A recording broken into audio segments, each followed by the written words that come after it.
In today's installment of Underappreciated, we'll be discussing one of the most exciting players to watch in the early 2000s.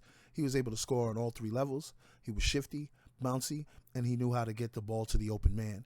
Who am I talking about? None other than Steve Francis, aka Steve Franchise. When folks discuss the combo guards of the past, you may hear one person mention his name, but mostly he's rarely discussed. Today we're going to highlight his career and why he should be recognized as one of the combo guards that brought excitement to the game in the early 2000s. Steve Francis attended 6 high schools before eventually dropping out at 18 when his mother died. He even stopped playing basketball for a bit as well. He was able to acquire a GED.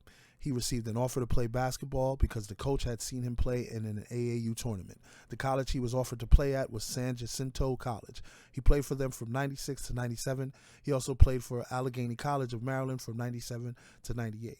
He was the first player to take 2 unbeaten teams into the National Junior College Tournament. In a game for Allegheny where they faced Shawn Marion and Vincennes University, he recorded a quadruple-double. After playing at the JUCO level, Francis transferred to Maryland in 98. A great early season run had them nationally ranked at number 2 in December of that year. They would finish second in the ACC, and Francis was named to the All-ACC first team and the All-ACC tournament team.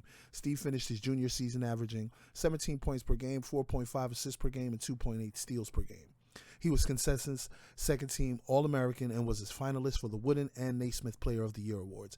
He did not return for his senior year and opted to enter the 1999 NBA Draft. Steve Franchise was selected second overall by the Vancouver Grizzlies. Prior to the season beginning, he was traded to the Houston Rockets in a 3-team, 11-player deal. Steve Francis would share the Rookie of the Year honors with Elton Brand and finish as a runner-up to Vince Carter's memorable dunk contest performance. He was selected to his first NBA All-Star game in 2002. In 2002, his averages were 21 points per game, 6.2 rebounds per game, and 6.2 assists per game. When the Rockets drafted Yao Ming, they gelled well, and both were All-Stars in 2003. His averages for that season were 16.6 points per game, 5.5 rebounds per game, and 6.2 assists per game. That year, the Rockets made it to the postseason, and that would be Steve's only postseason experience. He averaged 19.2 points per game, 8.4 rebounds per game, and 7.6 assists per game in the playoffs. Due to coaching changes and a shaky dynamic with the head coach, Francis was traded to the Orlando Magic. He would go on to average 21.3 points per game, 5.8 rebounds per game, 7.0 assists per game in his first season with the Magic. He even posted 36 points, 8 rebounds, and 8 assists against the Warriors that season. The following season, Steve Franchise would play for the Knicks, Rockets again, and even the Beijing Ducks. He possibly one of the most underappreciated players at the guard position.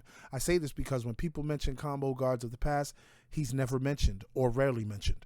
Steve Francis deserves the flowers for a stellar play on the court. His career averages are 18.1 points per game, 5.6 rebounds per game, 6.0 assists per game, and 1.5 steals per game, with shooting splits of 42.9 field goals, 34.1 three-point field goal, and 79.7% from the free throw. His number 23 was honored by the Maryland Terrapins. When it comes to combo guards and their impact on the game, Steve Francis most definitely should be mentioned in the conversation. This is another installment of Underappreciated. Please be sure to hit that like button and leave a comment on who you think we should do next. I'm DSP, and this is Underappreciated.